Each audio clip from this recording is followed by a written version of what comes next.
મેઘરાજા હવે ભૂક્કા કાઢી નાખશે।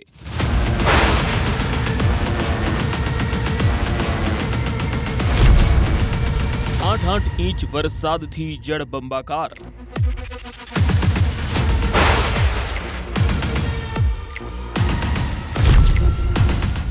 નદીમાં વાહનો ગોથા ખાવા લાગ્યા। ધસમસતા પૂર, તોફાની નદીઓ અને પાણીમાં ફંગોળાતા વાહનો। હવે દેશમાં ચોમાસું અસલી રંગમાં દેખાવા લાગ્યું છે। લાંબી રાહ જોવડાવ્યા બાદ મેઘરાજા હવે ભૂક્કા બોલાવી રહ્યા છે। ગોવાથી લઈને દક્ષિણ ગુજરાત સુધી ઠેક ઠેકાણે અનરાધાર વરસાદ વરસ્યો છે। અસમ, અરુણાચલ પ્રદેશ ઉપરાંત પશ્ચિમ બંગાળમાં પણ ચોમાસાએ જોર પકડી લીધું છે। ક્યાંક ભારે પવન તો ક્યાંક નદીઓ તોફાની દેખાઈ। સૌપ્રથમ વાત આસામની કરીએ તો મેઘાલયમાં આભ ફાટ્યું હોય એવો વરસાદ વરસ્યો છે। મેઘરાજાએ એવું તો તાંડવ કર્યું કે નદીઓ તોફાની બની ગઈ। મેઘાલયમાં ભારે વરસાદથી પૂરની સ્થિતિ સર્જાઈ। ભારે વરસાદથી નદીઓમાં ભારે પાણીની આવક થઈ। કેટલાક સ્થળે ભૂસ્ખલનથી હાહાકાર મચી ગયો છે। નદીના પૂરમાં હિટાચી મશીન ફસાયું હતું, પરંતુ પાણીનો પ્રવાહ એટલો તેજ હતો કે કોઈએ હિટાચી બહાર કાઢવાની હિંમત ન કરી।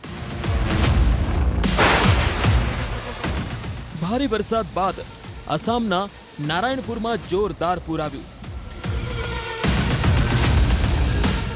અરુણાચલ પ્રદેશમાંથી નીકળતી ચેચા નદીના જળસ્તરમાં જોરદાર ઉછાળો આવ્યો, જેના કારણે આસામના લખીમપુર જિલ્લામાં પૂરની સ્થિતિનું નિર્માણ થયું છે। ચેચા બંધમાંથી પાણીનો તીવ્ર પ્રવાહ આસપાસના ગ્રામ્ય વિસ્તારમાં ફરી વળ્યો। ફૂટાભોગ અને નાવગુલી સહિતના વિસ્તારો પૂરમાં ફેરવાઈ ગયા છે। અસમમાલા યોજના અંતર્ગત બની રહેલા હાવાજાન સિમલુગુરી માર્ગના અનેક ભાગો પૂરના પાણીમાં ધોવાઈ ગયા છે। નદી કાંઠા આસપાસના વિસ્તારમાં આવેલા ઘર, શાળાઓ તથા ઇમારતોમાં પાણી ઘૂસી જતા લોકોને મુશ્કેલીઓ વેઠવાનો વારો આવ્યો। પ્રથમ રાઉન્ડમાં જ પાણી થઈ જતા જનજીવન પ્રભાવિત થઈ ગયું છે। અસમના જોરહાટ શહેરમાં પણ ભારે વરસાદના કારણે જળબંબાકારની સ્થિતિ સર્જાઈ છે। શહેરના અનેક માર્ગો પાણીમાં ગરકાવ જોવા મળ્યા। વાહન ચાલકો અને રાહદારીઓ પાણીમાંથી પસાર થવા મજબૂર બન્યા છે। શહેરના ટીઆરપી રોડ, સોનારી ગામ રોડ, કાકતી ગામ અને રાજા મેદાન ન્યૂ કોલોની સહિત અનેક વિસ્તારોમાં જાણે કે પૂર આવ્યું હોય તેવી સ્થિતિનું નિર્માણ થયું છે। સ્થાનિકોનો આરોપ છે કે શહેરના માર્ગો પર પાણીના નિકાલ માટેની યોગ્ય વ્યવસ્થાનો અભાવ હોવાના કારણે પાણી ભરાવાની સમસ્યા દર વર્ષે સર્જાય છે। તંત્રની કામગીરી ઉડીને આંખે વળગી રહી છે। પાણીના કારણે લોકોને ભારે હાલાકીનો સામનો કરવો પડી રહ્યો છે। તો પૂરના પ્રચંડ પ્રવાહના કારણે એક ટ્રેક્ટર ગોથા મારી ગયું। આ દ્રશ્યો આસામના ગોહપુરના છે, જ્યાં બુરે નદી તોફાની બનતા રેતી ભરેલું ટ્રેક્ટર પલટી ગયું હતું। અરુણાચલ પ્રદેશના પર્વતોમાં સતત વરસાદને કારણે બુરે નદીમાં ભારે પૂર જેવી સ્થિતિનું નિર્માણ થયું। અરુણાચલ પ્રદેશમાંથી નીકળતી આ નદી આસામના ગોહપુરમાંથી પસાર થાય છે, જ્યાં નદી કાંઠાના વિસ્તારોને એલર્ટ કરાયા છે। ઉપરવાસમાં પડેલા ભારે વરસાદને કારણે હાલ તો અસમની સ્થિતિ ભયજનક બની ગઈ છે। જળસ્તરમાં સતત વધારાના કારણે લોકોના જીવ પડીકે બંધાયા છે, જો કે વહીવટી તંત્ર દ્વારા સતત નજર રાખવામાં આવી રહી છે। અસમના નલબારીમાં મેઘરાજાએ સટાસટી બોલાવી દીધી। ધોધમાર વરસાદથી જ્યાં જુઓ ત્યાં પાણી જ પાણી જોવા મળી રહ્યું છે। ભારે વરસાદના કારણે રસ્તા પર પાણી ભરાઈ ગયા। લોકોને પાણીમાંથી પસાર થવું પડી રહ્યું છે, જેથી જનતાની હાલાકી વધી ગઈ છે।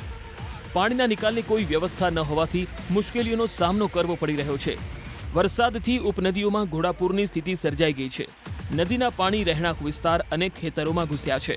હરિભંગા બારપીત રોડ પર પાણીમાં ગરકાવ થઈ જવાના કારણે ટ્રાફિક જામની સમસ્યા પણ સર્જાઈ છે। લોકોને કામ વગર બહાર ન નીકળવા આજીજી કરવામાં આવી રહી છે। ભૂટાનના પહાડી વિસ્તારોમાં સતત વરસી રહેલા ભારે વરસાદને કારણે ડુઆર્સના ચેંગમારી ચા બાગાન વિસ્તારમાં આવેલી કાલીખોલા નદીનું જળસ્તર જોખમી રીતે વધી ગયું। નદી પરનો એકમાત્ર પુલ ગત વર્ષના પૂરમાં તણાઈ જતા માના લાઈન ગામના વિદ્યાર્થીઓ માટે શાળાએ પહોંચવું મુશ્કેલ બન્યું છે। આવી કપરી સ્થિતિમાં વિદ્યાર્થીઓના શિક્ષણમાં વિક્ષેપ ન પડે તે માટે શિક્ષક અને શિક્ષિકાઓ પોતે કમર સુધીના પાણીમાં ઉતરી બાળકોને ખભે બેસાડી નદી પાર કરાવી રહ્યા છે। રજા બાદ પણ તેઓ બાળકોને સુરક્ષિત રીતે ઘરે પહોંચાડી રહ્યા છે। આ દ્રશ્યો સોશિયલ મીડિયા પર વાયરલ થતા શિક્ષકોની સમર્પિત કામગીરીની પ્રશંસા પણ થઈ રહી છે, જ્યારે ગ્રામજનો તાત્કાલિક નવો પુલ બનાવવા માંગ કરી રહ્યા છે। પહાડી વિસ્તારો અને ડુઆર્સમાં સતત ભારે વરસાદના કારણે મૂર્તિ, જલઢાકા, તીસ્તા સહિતની અનેક નદીઓ ઉફાન પર છે. નાગરાકાંટાના સુખાની બસ્તી અને બાબુપાડા વિસ્તારમાં સૌથી વધુ પરિવારોના ઘરોમાં પાણી ઘૂસી જતા જનજીવન પ્રભાવિત બન્યું છે. મૂર્તિ નદીના પાળામાં ભંગાણ સર્જાતા ગામજનોમાં ભયનો માહોલ ફેલાયો છે. જ્યારે પુલ અને ડાયવર્ઝન તણાઈ જતા અવરજવર પણ ખોરવાઈ ગઈ. આ આકાશી આફત વચ્ચે ગત વર્ષના પૂરમાં તૂટેલા જલઢાકા નદીના પાળા પાસે બનાવાયેલો અસ્થાયી ડાયવર્ઝન અને વાંસનો પુલ પણ ધસમસતા પાણીમાં તણાઈ જતા ધૂપગુડીના ગાદિયાર કુઠી પંચાયત વિસ્તારના સ્થાનિકો અને આરોગ્ય કર્મીઓ કમરડૂબ પાણીમાંથી પસાર થવા મજબૂર બન્યા. અસમના નલબારીમાં પણ પૂરની સ્થિતિ સર્જાઈ. અહીંથી પસાર થતી મોરા પાગલાદિયા નદીના પાણી રસ્તા પર ફરી વળ્યા. સંધેલી માકરાપાર વિસ્તારમાં સર્વત્ર જળબંબાકાર જેવી સ્થિતિ જોવા મળી. છેલ્લા કેટલાક દિવસોથી સતત વરસાદને કારણે વિસ્તારની નદી ઉપનદીઓનું જળસ્તર વધ્યું છે. હરિવાંગા, બરપેટા, ચામતા માર્ગ પર વાહન વ્યવહારમાં મુશ્કેલી સર્જાઈ. ખેડૂતોના ખેતરો પણ પાણીમાં ડૂબેલા જોવા મળ્યા. પાછલા 5 દિવસથી પશ્ચિમ બંગાળમાં મેઘરાજા મન મૂકીને વરસી રહ્યા છે. જલપાઈગુડીમાં મુશળધાર વરસાદ પડી રહ્યો છે. વરસાદને કારણે જનજીવન પ્રભાવિત થયું છે. મેદાની વિસ્તારો સાથે સિક્કિમના પર્વતીય વિસ્તારોમાં સતત વરસાદને કારણે તીસ્તા નદીના જળસ્તરમાં વધારો થયો. આથી નદીના નીચાણવાળા વિસ્તારમાં આવેલા વિસ્તારો માટે યલો એલર્ટ જાહેર કરાયું છે. બાંગ્લાદેશ સરહદ પાસે આવેલા મેખલીગંજ વિસ્તારમાં રેડ એલર્ટ અપાયું છે. ઉપરાંત ભૂટાનના પર્વતોમાં ભારે વરસાદના કારણે જલઢાકા નદીના પ્રવાહમાં પણ વધારો થયો. જલઢાકા નદીના કેટલાક કાંઠા વિસ્તારોમાં રેડ એલર્ટ જાહેર કરાયું છે. જલપાઈગુડીમાં ડુઆર્સના મેદાની વિસ્તાર તથા આસપાસના પર્વતીય વિસ્તારમાં સતત વરસાદ થઈ રહ્યો છે, જેના કારણે નેઓરા નદીના જળસ્તરમાં વધારો થયો. પૂરના પ્રવાહથી કાંઠા વિસ્તારમાં ધોવાણ થતા આસપાસના રહીશોમાં ભયનો માહોલ છે. નદીના રૌદ્ર રૂપના કારણે કિનારા પર ધોવાણ શરૂ થતા લોકો ડરના માર્યા રાતના ઉજાગરા કરવા મજબૂર બન્યા છે. પર્વતોમાં સતત વરસાદને કારણે ઉત્તર બંગાળની લગભગ તમામ પર્વતીય નદીઓમાં જળસ્તર વધ્યું છે. જલઢાકા, ડાયના, ચેલ, ગીસ, ડુડુઆ, ગિલાંડી અને બામની સહિત અનેક નદીઓમાં ધસમસતો પ્રવાહ વહી રહ્યો છે. નેઓરા નદીમાં પણ જોવા મળી રહ્યું છે. માલબજાર મહકુમાના બાટા ઈગોલ બસ્તી વિસ્તારમાં નદી કાંઠે ધોવાણ શરૂ થતા લોકોની મુશ્કેલી વધી. સ્થાનિકોનું કહેવું છે કે પરિસ્થિતિ એટલી ગંભીર છે કે કોઈપણ સમયે ઘર અને પર્યટન કેન્દ્ર નદીમાં સમાઈ શકે છે. મહારાષ્ટ્રના રત્નાગિરી જિલ્લામાં છેલ્લા 2-3 દિવસથી મેઘરાજાએ જમાવટ કરી દીધી છે. દાપોલી તાલુકા સહિત ગ્રામ્ય વિસ્તારોમાં પ્રકૃતિ ફરી એકવાર ખીલી ઉઠી છે. બોરીવલી આદિવાડી વિસ્તારનો મુખ્ય ધોધ ભારે વરસાદને કારણે પૂરજોશમાં વહેવા લાગ્યો. ડુંગર ખીણોમાંથી વરસતા સફેદ ઝરણા પ્રવાસીઓને પ્રકૃતિ પ્રેમીઓને આકર્ષી રહ્યા છે. વરસાદના આગમન સાથે વિસ્તારના અનેક નાના મોટા ધોધ પણ ફરીથી જીવંત બની ગયા છે. પ્રકૃતિનું આ મનમોહક રૂપ જોવા માટે પ્રવાસીઓ પણ ઉમટવા લાગ્યા.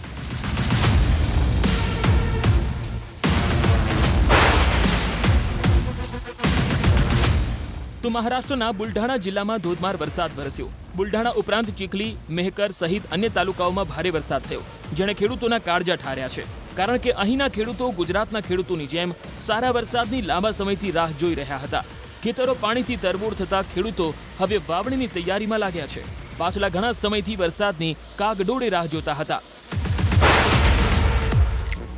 મહારાષ્ટ્રના વૈજાપુર તાલુકાના તલવાડા ઘાટમાં અનરાધાર વરસાદ થયો, જેના કારણે બ્રિજ પરથી વાહનોની અવરજવર બંધ કરવી પડી. વરસાદ એટલો મુશળધાર વરસ્યો કે વિસ્તારની સ્થાનિક નદીઓ જાણે કે તોફાને ચડી. નદીમાં પાણીનો ધસમસતો પ્રવાહ વહેતો થયો. લોકોને નદીની આસપાસ ન જવા માટે તંત્ર દ્વારા તાકીદ કરી દેવાઈ. અતિભારે વરસાદના કારણે નદીઓ ફરીથી સજીવન થઈ ગઈ. મહારાષ્ટ્રના જલગાંવના 40 ગાંવ તાલુકામાં 1 મહિના બાદ જોરદાર વરસાદથી ખેડૂતો ખુશખુશાલ છે. ઝંઝાવાતી પવન સાથે 1 કલાક સુધી મુશળધાર વરસાદ વરસ્યો. સારા વરસાદથી અહીં પણ ખેડૂતોના જીવમાં જીવ આવ્યો અને હરખભેર વાવણીની તૈયારી શરૂ કરી છે. ખેડગાંવ, કલમડુ, પોહોરે અને ધામણગાંવ વિસ્તારમાં મિની વાવાઝોડા જેવી સ્થિતિને કારણે કેટલીક જગ્યાએ નુકસાન થયું. તો પુણે અને આસપાસના વિસ્તારો પણ વરસાદથી તરબોળ થયા. જુન્નર તાલુકાના કુમશેત વિસ્તારમાં ધોધમાર વરસાદ થયો. કુમશેત ઉપરાંત ઠાકરવાડી અને પાંગરીમાથા વિસ્તારમાં આ વરસાદનો સૌથી વધુ પ્રભાવ જોવા મળ્યો. ભારે વરસાદને કારણે અનેક સ્થળોએ ઘરોમાં પાણી ઘૂસી ગયા અને અચાનક થયેલા વરસાદથી ખેતરો પાણી થઈ ગયા. પ્રથમ રાઉન્ડમાં લોકો તોબા પોકારી ગયા. દિલ્હી અને નોઈડામાં ધૂળની ડમરીઓ સાથે વાતાવરણમાં જોરદાર પલટો આવ્યો. દિવસે અંધારું છવાઈ ગયું. ચારે બાજુ ધૂળની ડમરીઓ જોવા મળી. દિલ્હી, NCR, હરિયાણા અને રાજસ્થાનના મોટા ભાગના વિસ્તારોમાં હવામાનમાં અચાનક પલટો આવ્યો કે લોકોને ઘરની અંદર ભરાઈ રહેવાની ફરજ પડી. ધૂળના તોફાનમાં ગગનચુંબી ઇમારતો ગાયબ થઈ ગઈ અને આકાશ ધૂંધળું થઈ ગયું. બપોરે થયેલા આ અચાનક ફેરફારે સમગ્ર પ્રદેશને ઘેરી લીધો તો દિલ્હીના કેટલાક વિસ્તારોમાં વરસાદ પણ વરસ્યો. રાયગઢમાં પણ ચોમાસાએ સટાસઠી બોલાવી. અલીબાગ, મહાડ, મરૂડ, રોહા અને શ્રીવર્ધન સહિતના વિસ્તારમાં વરસાદે ખેડૂતોને રાહત આપી. શહેરી વિસ્તારમાં લોકોને ગરમીથી રાહત મળી. વાતાવરણમાં ઠંડક ફેલાતા લોકોએ હાશકારો અનુભવ્યો. માયાનગરી મુંબઈમાં પણ ધોધમાર વરસાદ થયો. ધોધમાર વરસાદથી અનેક વિસ્તારો પાણી થયા. હવામાન વિભાગના અનુમાન પ્રમાણે હજુ પણ મહારાષ્ટ્ર તથા મુંબઈમાં વરસાદી માહોલ યથાવત રહેશે. ચોમાસું ખેંચાતા મુંબઈમાં પાણીની સમસ્યાની આશંકા વ્યક્ત કરવામાં આવી હતી. જોકે હવે મેઘરાજાએ પધરામણી કરતા ન માત્ર મુંબઈવાસીઓ પરંતુ તંત્રને પણ રાહત મળી છે. ગોવાથી લઈને દક્ષિણ ગુજરાત સુધી વરસાદી માહોલ છે. કેટલીક જગ્યાએ 8 ઇંચ સુધી વરસાદ થયો તો કેટલાક વિસ્તારોમાં 5 થી 6 ઇંચ વરસાદ થયો, જે દર્શાવે છે કે ચોમાસું હવે ટૂંક સમયમાં જ ટોપ ગિયરમાં આવી જશે. છત્તીસગઢમાં ધમતરીમાં ચોમાસાના પ્રથમ વરસાદી ઝાપટાએ જોરદાર એન્ટ્રી કરી. લગભગ 1 કલાક સુધી મુશળધાર વરસાદ વરસ્યા બાદ મોડી રાત સુધી ધીમો વરસાદ ચાલુ રહ્યો, જેના કારણે લોકોને ગરમીથી રાહત મળી ગઈ. જો કે બીજી તરફ ભારે વરસાદને કારણે શહેરના આમાપારા અને મુખ્ય માર્ગો પર પાણી ભરાઈ જતા જનજીવન પ્રભાવિત થયું.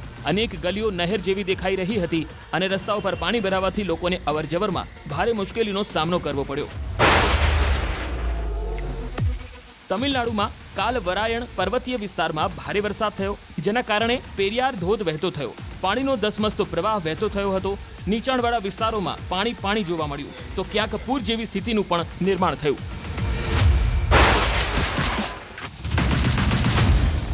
હૈદરાબાદમાં વરસાદની જમાવટ થઈ. અનરાધાર વરસેલા વરસાદના કારણે ચારે તરફ પાણી જ પાણી જોવા મળ્યું. મિયાપુર બાચુપલ્લી રોડ પર વરસાદથી પાણી થઈ ગયું. રોડ પર નદી વહેતી હોય એવા દ્રશ્યો જોવા મળ્યા હતા. પાણી ભરાતા વાહન ચાલકોને મુશ્કેલીનો સામનો કરવો પડ્યો હતો.